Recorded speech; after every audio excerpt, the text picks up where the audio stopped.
esta semana que tenía una deuda que hasta hace una semana no tenía, y el gobierno reacciona tarde, hoy recién, y dice que va a suspender el pago de esa deuda. Nosotros dispusimos un cambio en la ley, aumentando los valores de los tramos en 35% para que la gente no salte de la A a la B, de la B a la C, y el que está en la más alta que no salte al régimen general, multiplicando. A ver, repartamos un poquito, porque todos quieren hablar, Casareto, un punto acá. El ministro de Economía, hoy tomamos carta en el asunto y tomamos decisiones. Un punto él y Casareto, porque así pueden hablar todos.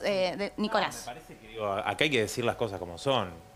Recién antes Casareto decía la inflación de 4% mensual. Bueno, si seguimos a este ritmo, vamos a tener la inflación récord que tuvo Macri, arriba del 52%.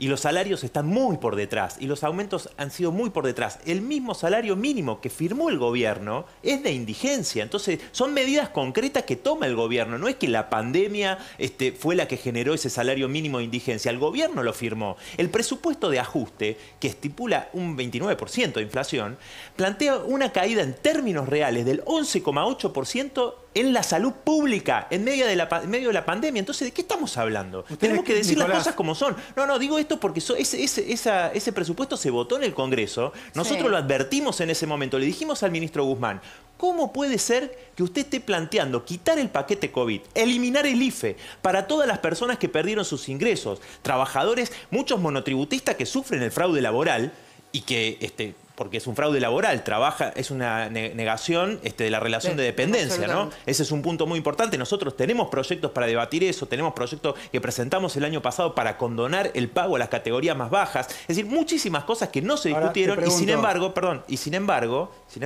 digo, estas son medidas que tomó el gobierno. La caída del 42% en el gasto social. Le dijimos al ministro, usted está diciendo que el año que viene no vamos a tener emergencia sanitaria y social y por eso está eliminando el paquete COVID, buscando un déficit fiscal, reducir el déficit fiscal. Nicolás. Es más, salió domingo Felipe Cavallo a felicitar al ministro Guzmán porque logró un ajuste mayor al que estipulaba el presupuesto. Te quiero hacer una pregunta antes de darle la palabra a Lipovetsky para que también opine. No, está bien. Perdón, da bronca, escuchar ciertas cosas. Pero te quiero preguntar, tu espacio político, ¿qué va a hacer con este incremento? Porque vos te manifestaste claramente en contra, ¿no? ¿Qué van a hacer ustedes? No, nosotros vamos, lo que hacemos siempre, destinar la dieta a cobrar como un trabajador y destinar el resto de la dieta a aportar a la lucha de los trabajadores y trabajadoras, como lo hace mi compañera Miriam Bregman, como lo hace mi compañero Claudio Le Carbonara en la provincia de Buenos Aires, como lo hacen todos los diputados y diputadas. Lo han hecho siempre. Exactamente, eso lo hacemos desde que llegamos a la Cámara y, insisto, discutamos. ¿Por qué no se animan a discutir que la dieta de un diputado o de una diputada tiene que ser 4 o 5 veces más de lo que cobra un trabajador o una trabajadora? Como dije antes, los médicos de un hospital público, que ganan mucho menos, enfermeras, que estuvieron combatiendo en la primera línea la pandemia, que perdieron sus compañeras y sus compañeros que murieron por el COVID. ¿Por qué tienen que ganar menos que lo que gana un diputado o una diputada? ¿Se lo preguntamos a Lipovetsky? Lipovetsky, que estabas de acuerdo con varias cosas que dijo Del Caño, ¿no? Porque estaba hablando y asentías. Bueno, sí, porque la verdad que cuando yo lo escucho, con todo el respeto que le tengo a Marcelo, ¿no? Pareciera que realmente ellos hicieron políticas para que sea un país más igualitario, todo lo contrario, ¿no? Tenemos un país con la mitad de la población bajo la línea de pobreza, con más de la mitad de los chicos son pobres hoy en la Argentina. Hay una situación social gravísima. Siguen insistiendo con cierres como manera para enfrentar la pandemia, como si fuera la única manera de hacerlo, cuando hay un montón de cosas que se pueden hacer y no se hacen, más allá de no haber generado las vacunas necesarias para poder estar en una situación mucho mejor que hoy. Por lo tanto, me parece que hay que decir las cosas como por su nombre. Hoy la Argentina vive una verdadera crisis enorme y no podemos escuchar discursos diciendo que nosotros nos dedicamos a resolver el problema del monotributo, cuando en definitiva el problema del monotributo lo generaron ellos mismos cuando se votó la ley y establecieron una retroactividad, porque en definitiva hoy la FIP le está reclamando, hasta la marcha atrás del gobierno les reclamaba, por un pago que la gente ya había hecho. El pago tiene efecto cancelatorio, por lo tanto la gente que había pagado, ya no se le podía reclamar algo retroactivo. El gobierno se dio cuenta y ahora vuelven atrás, pero era un pago que no correspondía de ninguna manera. Y en definitiva, a ver, la realidad es que, como decía también Nicolás, y en eso coincidía, muchos monotributistas a veces son también, padecen de un fraude laboral, justamente porque son trabajadores que en realidad no tienen una actividad por sí solos, sino que están dentro de un marco de una relación de dependencia laboral encubierta. y por lo tanto me parece que hay que trabajar más que todo para eso, para que tengamos mayor empleo Ahora, ¿están registrado diciendo los y no tres lo negro. mismo? Hoy en Argentina Dicen- tenemos 1/3 de los trabajadores están en negro y me parece que esa es hay que trabajar para eso y no hablar solamente del monotributo. Los tres dicen que hay que trabajar para mejorar la vida de los trabajadores. Ahora, en el Congreso, ¿hay algún proyecto con consenso de las tres fuerzas que estén ahora, en el medio de la emergencia, trabajando en conjunto para mejorar la vida de la gente? Por eso, la Argentina tiene que crecer. Si vos Porque mirás, claramente esto que pasa la ley de leyes, genera un divorcio con la sociedad, no porque cobren más o menos, sino porque la gente la está pasando muy mal. y la gente la pasa mal en todo el mundo. Si vos mirás en Francia, le pegaron una cachetada a Macron. Bueno, está bien, vivimos acá, estamos si hablando vos de mirás en Argentina. Estados Unidos, Trump perdió las elecciones. Si mirás en Chile, el gobierno salió tercero. Si mirás en la mayoría de los países del mundo, en el marco de la pandemia, claro que todos los indicadores son desfavorables, naturalmente. Y la gente dice, ¿de qué responsabilidad? ¿De que está gobernando? Entonces, el que está gobernando será, en un caso, del Frente de Todos, el presidente. En algún caso son gobernadores que son de Juntos por el Cambio. Y la gente también está caliente con ellos. O son intendentes que son otra fuerza política y Ahora, también la gente está caliente. Marcelo. Nosotros, por ejemplo, con impuesto a las ganancias, sancionamos una baja de impuesto a las ganancias para los trabajadores.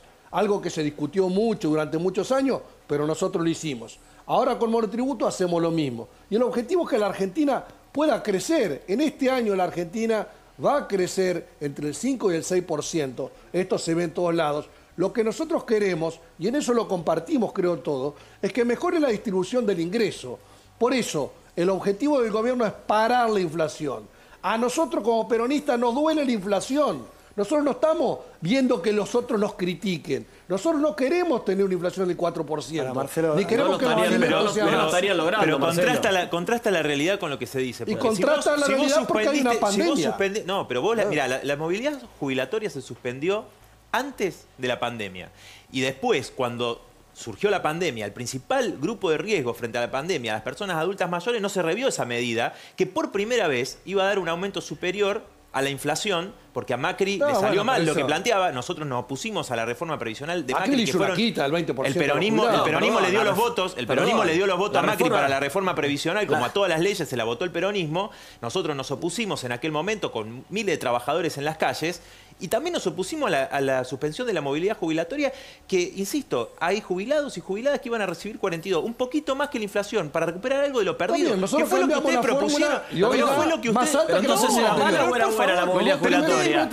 pero Pero ustedes, a ver un poquito. ajustaron a los ¿Qué tiene que jubilados hacer? cuando llegaron a Momento, Argentina, momento. llegaron Tiene que diciendo... Momento. Pero Marcelo, llegaron diciendo... Nicolás, llegaron diciendo... Nicolás, dejá que Olivoeschi no habló, hablaste vos un ratito, Claro, dejalo yo- Olivoeschi un ratito, dale. Yo me río porque Nicolás habla Vamos a de estar 2 horas acá discutiendo. de la- va. sí, No va a yo empezar me con río las 14 toneladas de Nicolás, piedra, porque las contaron con... No voy a recordar ni el nombre mortero, imágenes muy tristes de la Argentina. qué mortero, Pero más allá de eso, chasquibún. a ver, más allá, no, son realidades que vimos. Mirá, una represión brutal, nuestros compañeros perdieron el ojo, ¿de qué estás hablando? Nicolás, a ver, tuvimos 14 Le millones de metieron piedras y tuvimos un hombre mortero ahí, como digamos, más allá de eso no importa. 100.000 millones, Y 100.000 tuvimos- millones de pesos le afanaron a los tuvimos jubilados. escenas de violencia Se robaron el trimestre y todo, así que no vengan a hacer demagogia ahora que están con los La movilidad jubilados. jubilatoria fue una conquista de los jubilados que justamente les generaba que sea un aumento por ley obligatorio. Y eso el que dio marcha atrás fue este gobierno, no nosotros. Pero fue un Y recorte como de 100.000 bien vos millones de como pesos, bien vos ¿o no? dijiste, si hubiéramos tenido esa movilidad jubilatoria, los jubilados hubieran tenido un aumento mayor que el que tuvieron. Entonces la realidad Porque les jugaba, es que les salió mal. no, que jugar eso no, era lo que nosotros justamente establecimos. Una movilidad jubilatoria que respondiera a ciertos parámetros que iba a generar que no iban a perder frente a la inflación y justamente iban a ganar. Cosa contraria a lo que hizo el gobierno. Pongamos las cosas como 20 son. Digámosla. 20 puntos perdieron los Digámosla que jubilados es. bajo el gobierno de No, Macri. Entonces Nicolás, vamos a los datos. Nicolás. Vos podés decir mucho, Nicolás, pero son la 20 puntos. la movilidad 20 puntos jubilatoria Ahora, perdieron los con jubilados los pierden jubilados. con todos acá 20 en este puntos país, perdieron los Con igual. eso jubilados. tiene Así que- razón del caño, perdieron 20 puntos. Y sí, pero porque si no se dice cualquier cosa. pusieron entonces- de acuerdo. Perdón, se dice No. cualquier cosa. Y sí, Nicolás, porque vos 20 puntos perdieron. Nicolás, no Pero perdieron Macri 20 puntos. No pretendía, perdieron 20 Macri- puntos. Nosotros la movilidad jubilatoria establecida venía de una fórmula anterior. No digamos solo que no fue. Y más, con Bueno, la modificación yo lamento- hubieran ganado. pero la hubieran ganado movilidad más que lo que anterior dijiste siempre le vos. echan la Yo culpa a lamento otro. que en el momento más caliente de este debate, e interesante también, tenemos que cerrar. Así que yo les agradezco a los tres, en todo caso los comprometo Sí, para seguir debatiendo el vuelvan. tema, me parece súper interesante. Arrancamos por el bolsillo de ellos, Sí. de los legisladores, terminamos hablando de los jubilados, que también es muy interesante. Si están de acuerdo, venimos otro día y la continuamos. Sí, la podemos continuar la semana que viene. Vienen ustedes tres y No hay seguimos problema. charlando. Seamos el Quiera. panelista acá. Pero lo importante es que la Argentina pueda volver a crecer. Bien. Ahí van a mejorar. Para eso todas las tenemos que actividades. terminar con las restricciones innecesarias. Sigue nomás. Terminemos Gracias, con las Daniel. restricciones innecesarias. Gracias, Nicolás. Ahora Gracias, sí a ustedes. Marcelo. Sí, gracias a los tres.